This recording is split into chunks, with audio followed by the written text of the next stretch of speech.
ವಿಜಯಪುರ ಜಿಲ್ಲೆ ದೇವರಹಿಪ್ಪರಗಿ ಪಟ್ಟಣದ ಹೊಸನಗರದಲ್ಲಿ ನೂತನವಾಗಿ ಸಮುದಾಯ ಆರೋಗ್ಯ ಕೇಂದ್ರ ಕಟ್ಟಡವಾಗಿದ್ದು, ಕಟ್ಟಡ ಮುಗಿದು 6 ತಿಂಗಳು ಕಳೆದರೂ ಸಹಿತ ಇನ್ನೂವರೆಗೂ ಪ್ರಾರಂಭವಾಗಿಲ್ಲ. ದೇವರಹಿಪ್ಪರಗಿ ಮತಕ್ಷೇತ್ರದ ಶಾಸಕರಾದ ರಾಜಗೌಡ ಪಾಟೀಲ್ ಅವರಿಗೆ ಸುಮಾರು 2 ತಿಂಗಳ ಹಿಂದೆಯೇ ನಮ್ಮ ಕರ್ನಾಟಕ ಸೇನೆಯ ವತಿಯಿಂದ ಮನವಿ ನೀಡಲಾಗಿತ್ತು. ಈ ಮನವಿಗೆ ಇದುವರೆಗೂ ಸ್ಪಂದನೆ ಸಿಕ್ಕಿಲ್ಲ. ತಾಲೂಕಿನ ಸುತ್ತಮುತ್ತಲಿನ ಹಳ್ಳಿಯ ಜನರು ತುರ್ತು ಚಿಕಿತ್ಸೆಗೆ ಬಂದಾಗ ಅವರಿಗೆ ಸರಿಯಾದ ಚಿಕಿತ್ಸೆ ಸಿಗೋದಿಲ್ಲ. ಚಿಕಿತ್ಸೆ ಸಿಗದೆ ಬಡ ರೋಗಿಗಳಿಗೆ ದೇವರೇ ಗತಿ. ಕಾರಣ ಚಿಕಿತ್ಸೆಗೆ ಬೇಕಾಗಿರುವ ವಸ್ತುಗಳು ಹಾಗೂ ವೈದ್ಯರ ಕೊರತೆ ಕೂಡ ಇದೆ. ಇಲ್ಲಿ ರಾಷ್ಟ್ರೀಯ ಹೆದ್ದಾರಿ ಕೂಡ ಇದೆ. ಹಲವಾರು ಬಾರಿ ರಸ್ತೆ ಅಪಘಾತವಾದಾಗ ತುರ್ತು ಚಿಕಿತ್ಸೆಗಾಗಿ ಸರ್ಕಾರಿ ಆಸ್ಪತ್ರೆಗೆ ಬಂದಾಗ ವೈದ್ಯರು ಹೇಳೋದು ಒಂದೇ ಮಾತು, ನಮಗೆ ಚಿಕಿತ್ಸೆ ನೀಡೋಕ್ಕಾಗಲ್ಲ, ಯಾಕಂದ್ರೆ ನಮ್ಮ ಹತ್ರ ವೈದ್ಯರ ಕೊರತೆ ಇದೆ ಅಂತ ಹೇಳ್ತಾರೆ. ದೇವರಹಿಪ್ಪರಗಿಯಿಂದ ವಿಜಯಪುರ ಸುಮಾರು 40 ಕಿಲೋಮೀಟರ್ ಇದೆ. ಜಿಲ್ಲಾಸ್ಪತ್ರೆಗೆ ಹೋಗುವಷ್ಟರಲ್ಲಿ ಎಷ್ಟೋ ಜನ ಪ್ರಾಣವನ್ನ ಕಳೆದುಕೊಂಡಿದ್ದಾರೆ. ಈ ಹೊಸ ಆಸ್ಪತ್ರೆಯಲ್ಲಿ ಕೆಲವು ಕಿಡಿಗೇಡಿಗಳು ಆಸ್ಪತ್ರೆಯ ಗಾಜುಗಳನ್ನು ಹೊಡೆದಿದ್ದಾರೆ ಮತ್ತು ಆಸ್ಪತ್ರೆಯಲ್ಲಿ ಕುಳಿತು ಸಿಗರೇಟ್ ಸೇದೋದು, ಗುಟ್ಕಾ ತಿಂದು ಉಗುಳೋದು ಕಿಡಿಗೇಡಿಗಳು ಮಾಡ್ತಾನೆ ಬರ್ತಿದ್ದಾರೆ. ನಮ್ಮ ಕರ್ನಾಟಕ ಸೇನೆ ವತಿಯಿಂದ ವಿನಂತಿ ಮಾಡಿಕೊಳ್ಳೋದೇನೆಂದ್ರೆ, ಬೇಗ ಸರ್ಕಾರಿ ಆಸ್ಪತ್ರೆ ಪ್ರಾರಂಭಿಸಿ ಬಡ ರೋಗಿಗಳಿಗೆ ಅನುಕೂಲ ಮಾಡಿಕೊಡ್ಬೇಕು ಅಂತ ಜಿಲ್ಲಾ ಉಸ್ತುವಾರಿ ಸಚಿವರಲ್ಲಿ ಮತ್ತು ಮತಕ್ಷೇತ್ರದ ಶಾಸಕರಲ್ಲಿ ವಿನಂತಿಸಿದ್ರು. ಹೊಸ ಆಸ್ಪತ್ರೆಯೂ ಬೇಗ ಪ್ರಾರಂಭವಾಗದಿದ್ರೆ ನಮ್ಮ ಕರ್ನಾಟಕ ಸೇನೆಯ ವತಿಯಿಂದ ಉಗ್ರವಾದ ಹೋರಾಟ ಮಾಡಲಾಗುತ್ತೆ ಅಂತ ಸೇನೆಯ ಅಧ್ಯಕ್ಷ ಹಸನ್ ನದಾಫ್ ಹಾಗೂ ಅಮೀದ್ ಮುಲ್ಲಾ ಅವರು ಹೇಳಿದರು. ಈ ಸಂದರ್ಭದಲ್ಲಿ ಚಿದಾನಂದ್ ಭಜಂತ್ರಿ, ಸಿದ್ದು ಕಾಟಕರ್, ಮಲ್ಲು ಬಿರಾದರ್ ಹಾಗೂ ಸಂಘಟನೆಯ ಪದಾಧಿಕಾರಿಗಳು, ಗ್ರಾಮಸ್ಥರು ಉಪಸ್ಥಿತರಿದ್ದರು. ನಮ್ಮ ಕರ್ನಾಟಕ ಸೇನೆ ವತಿಯಿಂದ ವಿನಂತಿ ಮಾಡ್ಕೊಳ್ಳೋದಂದ್ರೆ, ಮಾನ್ಯ ಸಚಿವರಲ್ಲಿ ರಾಜ್ಯಗಳು ವಿನಂತಿ ಮಾಡ್ಕೊಳ್ಳೋದಂದ್ರೆ, ದೇವರಹಿಪ್ಪರಗಿ ತಾಲೂಕೊಳಗೆ ಸುಮಾರು 30-40 ಹಳ್ಳಿಗಳು ಬರ್ತಾವ. ಹಲವಾರು ಆಗಿ ಹಲವಾರು ಜನ ಪ್ರಾಣ ಕಳ್ಕೊಂಡ್ರೆ ಮಾನ್ಯ ಶಾಸಕರಲ್ಲಿ MB ಪಾಟೀಲ್ ಸಾಹೇಬ್ ವಿನಂತಿ ಮಾಡ್ಕೊಳ್ಳೋದಂದ್ರೆ, ಆದಷ್ಟು ಬೇಗ ಸರ್ಕಾರದ ಉದ್ಘಾಟನೆ ಮಾಡಿ ಬಡವರಿಗೆ ಅನುಕೂಲ ಮಾಡಿಕೊಡ್ಬೇಕು.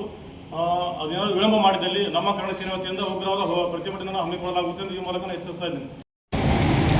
ನಮಸ್ಕಾರ ಕನ್ನಡ ಜನತೆಗೆ, ನಮ್ಮ ಕರ್ನಾಟಕ ಸೇನೆಗೆ ಸ್ವಾಗತ. ಇಂದು ನಾವು ವಿಜಯಪುರ ಜಿಲ್ಲೆಯ ದೇವರಹಿಪ್ಪರಗಿ ತಾಲೂಕಿನಲ್ಲಿ ಸಮುದಾಯ ಆರೋಗ್ಯ ಕೇಂದ್ರಕ್ಕೆ ಬಂದೇವಿ. ಅಂದರೆ ಇದು ಸರ್ಕಾರಿ ದವಾಖಾನೆ. ಇದು ಕಟ್ಟಡ ಹೆಂಗೆ ಮಾಡ್ಯಾರಪ್ಪ ಅಂದ್ರೆ ವಿಧಾನಸೌಧ ಕಂಡಂಗೆ ಕಾಣ್ತದ. 6 ರೇಂಜಿಗೆ ದೊಡ್ಡದಾಗಿ ಕಟ್ಟಿದ್ದಾರೆ. ಆದರೆ 6 ತಿಂಗಳೈತಿ ಕಟ್ಟಿ ಇಲ್ಲಿ ಹುಡುಗರು ಪಾರ್ಟಿ ಮಾಡಕತ್ತಾರೆ.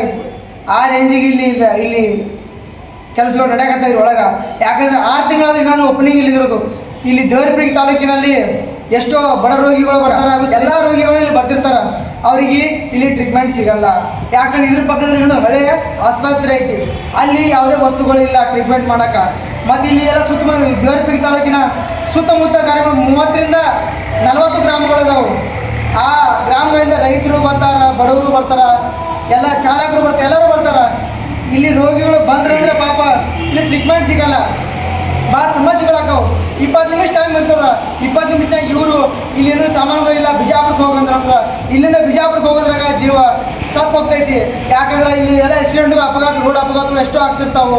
ಏನು ರಾಷ್ಟ್ರೀಯ ಹೆದ್ದಾರಿ ಐತಿ, ಇಲ್ಲಿ ಎಷ್ಟೋ ಸಮಸ್ಯೆಗಳಾಕವು. ಮತ್ತು ಇಲ್ಲಿ ರೈತ ಬಂದ್ರೆ ಕರೆಂಟಿನ ಸಮಸ್ಯೆ, ಏನೇನೋ ಸಮಸ್ಯೆಗಳು ಬಂದು ಇಲ್ಲಿ ದವಾಖಾನೆ ಬಂದ್ರೆ ಟ್ರೀಟ್ಮೆಂಟ್ ಕರೆಕ್ಟಾಗಿ ಸಿಗಲ್ಲ. ನಮ್ಮ ಪ್ರಾಣ ರೇಟು ಹೊರಟೋಗಿದ್ದಾವೆ ಆಲ್ರೆಡಿ. ಇದು ಆದಷ್ಟು ಬೇಗ ಓಪನಿಂಗ್ ಮಾಡಬೇಕು. ಇದೇ ಕಳೆದ 2 ತಿಂಗಳ ಹಿಂದೆಯೇ ನಮ್ಮ ಕರ್ನಾಟಕ ಸೇನೆ ವತಿಯಿಂದ ಒಂದು ಮನವಿ ಕೊಡಲಾಗಿತ್ತು. ಮಾನ್ಯ ಶಾಸಕರಾದ ರಾಜಗೌಡ ಪಾಟೀಲ್ ಅವರು ಕೊಟ್ಟಿದ್ದೇವೆ ಮತ್ತು ಆರೋಗ್ಯ ಸಚಿವರಾದಂಥ ಅವರಿಗೂ ನಾವು ಮನವಿ ಮಾಡ್ಕೊಂಡಿದ್ದೇವೆ. ಆದ್ರೂ ಇದು ಓಪನಿಂಗ್ ಆಗಿಲ್ಲ.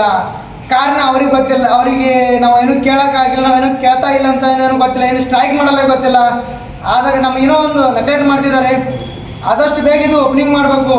ಇಲ್ಲವಾದಲ್ಲಿ ನಾವು ಉಗ್ರವಾದ ಹೋರಾಟ ಬರೀ ಇಟ್ಕೋತೇವೆ ಅಂತ ಹೇಳಕತ್ತಾರೆ ಇವರು. ನಮ್ಮ ಕನ್ನಡ ಸೇನೆದವ್ರು ತಿಳ್ಕೊಂಡ್ರೆ ಇವರು. ನಾವು ಹೋರಾಟ ಇಟ್ಕೊಂಡೇವಂದ್ರೆ ಇದು ತಾಲೂಕಂತೂ ಬಂದ್ ಮಾಡೋದು ದೊಡ್ಡ ವಿಷಯ ಅಲ್ಲ. ಜಿಲ್ಲಾನು ಬಂದ್ ಮಾಡ್ತೇವೆ, ಬಂದ್ ಹತ್ರ ರಾಜ್ಯನೂ ಬಂದ್ ಮಾಡೋದು ತಾಕತ್ ನಮ್ಮ ಹತ್ರ ಐತಿ. ಆದಷ್ಟು ಬೇಗ ಇದನ್ನ ಸರ್ಕಾರ ದವಾಖಾನೆ ನೀವು ಓಪನಿಂಗ್ ಮಾಡಿರಿ. ಬಡರ ಬಗ್ಗೆ ಸ್ವಲ್ಪ ಕಾಳಜಿ ಇರಲಿ. ಬಡ ರೋಗಿಗಳು ಅಂದ್ರೆ ನೀವು ಕಾಲನ ಕಸ ತಿಳ್ಕೊಳಕ್ಕೆ ಹೋಗ್ಬೇಡ್ರಿ. ಬರೀ ಓಟ್ ಹಾಕಾಗಷ್ಟೇ ವೋಟಿಂಗ್ ಪವರ್, ಬರೀ ಓಟ್ ಹಾಕೋರಷ್ಟೇ ಬಡವರು. ಅಲ್ಲಿ ಹೋದಾಗ ಅಷ್ಟೇ ನೀವು ರಿಕ್ವೆಸ್ಟ್ ಮಾಡ್ಕೊಳ್ಳೋದು, ಓಟ್ ಹಾಕ್ರಿ, ನಾವು ನಿಮ್ಮ ಪರವಾಗಿ ಇರ್ತೇವೆ, ನಿಮ್ಮ ಸಮಸ್ಯೆಗಳಿಗೆ ನಾವು ಸ್ಪಂದಿಸ್ತೇವೆ ಅಂತ ಇದರಿಂದ ನಮ್ಗೆ ಆಶ್ವಾಸನೆಗಳ ಮಾತುಗಳು ಬೇಕಾಗಿಲ್ಲ. ನಮ್ಮ ಬಡ ರೋಗಿಗಳಿಗೆ ಸ್ವಲ್ಪ ಆ ಕಡೆ ಕರುಣೆ ಇರಲಿ ಅಂತ ಈ ಮೂಲಕ ನಾವು ಮನವಿ ಮಾಡ್ಕೊಳ್ಳಲ್ಲ. ಈ ಮೂಲಕ ಎಚ್ಚರಿಕೆ